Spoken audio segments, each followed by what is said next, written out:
బంగ్లాదేశ్లో రీసెంట్గా జరిగిన అల్లర్లో అసలు మిలిటరీ కానీ ఎవరు కంట్రోల్ చేయలేదు సార్. ఒక ప్రెసిడెంట్ కూడా హసీనా ఆవిడ పరిగెత్తుకుని వచ్చేసిందండి. అది అంత అంటే పోలీసులు కానీ ఆ టైంలో వ్యవస్థలు ఏం చేయలేవు సార్ ఆ టైంలో.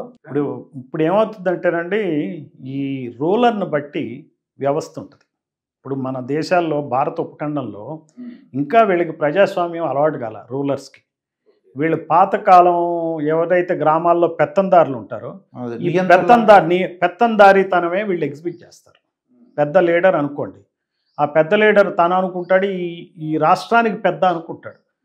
తన ఇష్టం అన్నట్టు విమ్స్ అండ్ ఫ్యాన్సీస్ తనకి ఇష్టం అయినట్టు నడుపుతుంటాడు. తన కులపు వాళ్ళకి అతను ఏంటి యాక్సెస్ ఇస్తాడు. వాళ్ళే వ్యాపారాలు చేసుకుంటారు. వాళ్ళ అటువంటి కులానికి చెందినట్టు అధికారులకే పెద్ద పోస్టులు ఇస్తారు. వాళ్ళ కులాలకు సంబంధించిన వాళ్ళే జడ్జిలు అవుతారు. ఆ కులాలకు సంబంధించిన వాళ్ళే మీడియా ఉంటుంది, బిజినెస్లు ఉంటాయి, ల్యాండ్ వాళ్ళ చేతుల్లో ఉంటుంది. మొత్తం వీళ్ళందరూ పోగు చేసి ఆ కుల పార్టీకి సంబంధించిన వాళ్ళకే వాళ్ళు ఫండ్ చేస్తారు. వాళ్ళనే మళ్ళీ సీఎంలుగా పిఎంలుగా ఎన్నుకుంటారు. ఇది హసీనా కూడా అంతే. మొన్న ఎలక్షన్లో ఎట్లా చేసింది ఆమె హసీనా, మీరు వెనక్కి తిరిగి చూసుకుంటే ఆమె చేసిన పని ఏంటంటే రిగ్గింగ్ చేస్తానే గెలిచింది, అవకతవకలు చేస్తానే గెలిచింది. సరే, ఎకానమీ ఇంప్రూవ్ అయింది. ఎవరి ఎకానమీ ఇంప్రూవ్ అయింది? ప్రజల ఎకానమీ కాదు, డబ్బున్నోళ్ళ ఎకానమీ. జీడిపి పెరిగింది. ఎవరిది? ధనికులు మరింత ధనికులయ్యారు, పేదవాళ్ళు అట్లనే ఉన్నారు. అందుకనే మొన్న ఎలక్షన్లో ఏం చేసిందంటే ఆవిడ చేస్తున్నటువంటి అవకతవకలు సహించలేక బిఎన్పి పార్టీ, ఖలీదా జియా నేతృత్వంలోని పార్టీ ఎన్నికలు బహిష్కరించింది. ఈవిడేం చేసింది, ఈ హసీనా బిజినెస్ మెన్లకి టికెట్లు ఇచ్చింది. వాడు డబ్బులు ఇస్తారు, టికెట్లు కొనుక్కుంటారు. మన దగ్గర కూడా మనం ఆ వాతావరణం చూస్తూ ఉంటాం. పెద్ద పెద్ద బిజినెస్ మెన్, నిన్న మొన్నటి దాకా అమెరికాలో ఉంటాడు అతను, ఎవరో పెమ్మసాని చంద్రశేఖర్.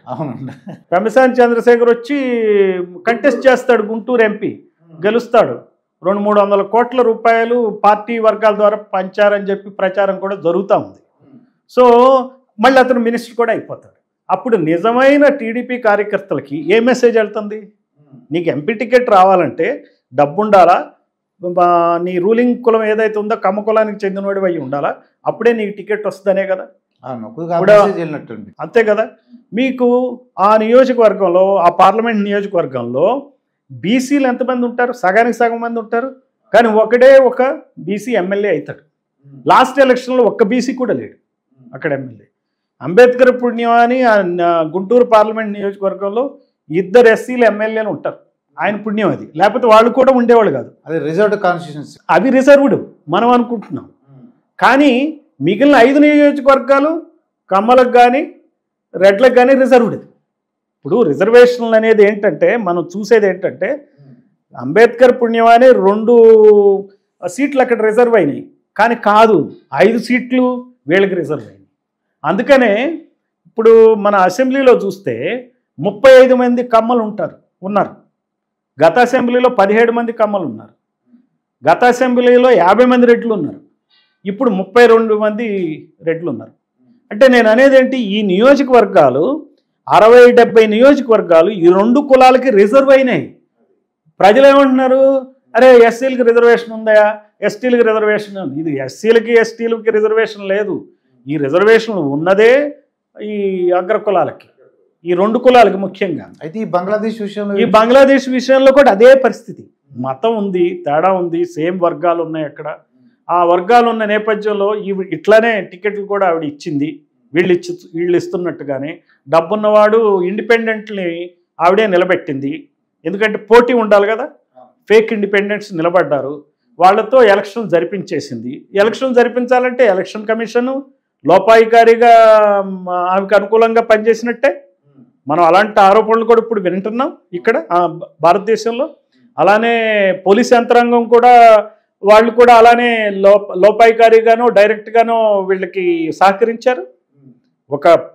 ఒక పెద్ద పొలిటికల్ పార్టీ పార్టిసిపేట్ చేయకపోయినా 40% వచ్చి సజావుగా ఎలక్షన్ జరిగే విధంగా అక్కడ పోలీసులు చేశారంటే వాళ్ళని బ్రేక్ చేశారు. అలానే అక్కడున్న రెవెన్యూ యంత్రాంగానికి కూడా అదే విధంగా పోలీస్ మాదిరిగానే చేశారు. చేసేటప్పటికి ప్రజలు ఏమైంది, ఆ పోలీస్ స్టేషన్ మీద అక్కడ ఉన్నటువంటి రెవెన్యూ ఆఫీసర్, మన ఆర్డీఓ లాంటి ఆఫీసర్లు, కలెక్టర్ లాంటి ఆఫీసర్లు ఎవరైతే ఉన్నారో వాళ్ళ మీద ఏ రకమైనటువంటి నమ్మకం ప్రజల్లో లేదు. సో అక్కడ ఆమె చేసినటువంటి పనుల వలన వీళ్ళ ఎంటైర్ యంత్రాంగాన్ని కరప్ట్ చేయటం వలన గ్రామంలో ఉన్నటువంటి అందుకే పోలీస్ స్టేషన్ మీద దాడులు జరిగింది. పోలీసులు నిష్పక్షపాతంగా వ్యవహరించుంటే, పోలీసులకి కెపాసిటీ ఉంటుంది సార్, ఆపేయగల కెపాసిటీ. నిష్పక్షపాతంగా ఉంటే వింటారు మాటలు. ఎప్పుడూ కూడా నా సర్వీస్లో ఒక సబ్ ఇన్స్పెక్టర్, మంచి సబ్ ఇన్స్పెక్టర్ ఉంటే మా అక్కడ పోలీస్ స్టేషన్ కాదండి, ఊళ్ళో గొడవలే జరగవు. వాళ్ళు ప్రజలు వాచ్ చేస్తారండి. ఎప్పుడు ప్రజలు ఏం చేస్తారంటే చూస్తారు, ఈ సబ్ ఇన్స్పెక్టర్ ఫెయిర్గా ఉంటాడు, ఈయన తప్పేం లేదు. పై అధికారి తప్పు చేసిన సబ్ ఇన్స్పెక్టర్ వెళ్ళి చూస్తే ఎన్నో సిచ్యువేషన్స్, ఇప్పుడు మనం ఆంధ్రప్రదేశ్లో కూడా మరి ఇంత పాపులేషన్, ఇన్ని సమస్యలను మేము అధిగమించామంటే నీతి నిజాయితీ కలిగిన సబ్ ఇన్స్పెక్టర్లు, సమర్థత కలిగిన వాళ్ళు ఎంతోమంది ఉంటేనే చేశాం. ఒక్కొక్క చోట ఒక కానిస్టేబుల్ ద్వారా కూడా మాకు పెద్ద పెద్ద లా అండ్ ఆర్డర్ సమస్యలు తీరిపోతాయి. వాళ్ళు చెప్తారు, సార్ వచ్చారయ్యా, చేస్తారు, న్యాయం చేస్తారు, మీరు తొందరపడకండి అనగానే వాళ్ళు 2-3 పిలుస్తారు పోలీస్ స్టేషన్లో, మాట్లాడతారు. సీనియర్ ఆఫీసర్ వెళ్ళిన, సార్ వీళ్ళిద్దరు సార్ మీరు వాళ్ళకి చెప్పండి సార్ ఒక మాట చేస్తామంటే అప్పుడు మనం విడమర్చి చెప్తాం, ఇది కేసు ఇట్లా అయింది, అన్యాయం జరిగింది, వాస్తవమే, మేము చర్య తీసుకుంటాం అనగానే మాకు మాట ఇచ్చాడు ఆయన, ఎస్ఐ మాట ఇచ్చాడు వెళ్ళిపోదాం, డిఎస్పీ మాట ఇచ్చాడు వెళ్ళిపోదాం, ఎస్పీ మాట ఇచ్చాడు వెళ్ళిపోదాం అని చెప్పి ఆటోమేటిక్గా వెళ్ళిపోతారు. అవి చాలా ఇన్సిడెంట్స్. ఒక సబ్ ఇన్స్పెక్టర్ చాలు బ్రహ్మాండమైన లా అండ్ ఆర్డర్ ప్రాబ్లమ్ని చాలు, అంత క్యాపబిలిటీ ఉన్న అధికారులు. వాళ్ళు ఫెయిర్గా ఉండాలి, పక్షపాతంగా ఉండాలి, ఒకవైపు కొమ్ము కాసినట్టు ఉండకూడదు.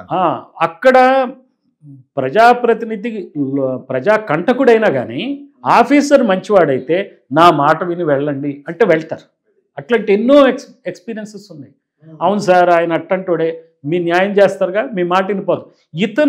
అతనిలాగా ప్రవర్తిస్తే, ప్రజాకంటకుడైనటువంటి ఎమ్మెల్యేలాగా కానీ మినిస్టర్గా కానీ ప్రవర్తిస్తే ఇతన్ని మళ్ళీ లెక్క చేయరు. అదే జరిగింది అక్కడ బంగ్లాదేశ్లో.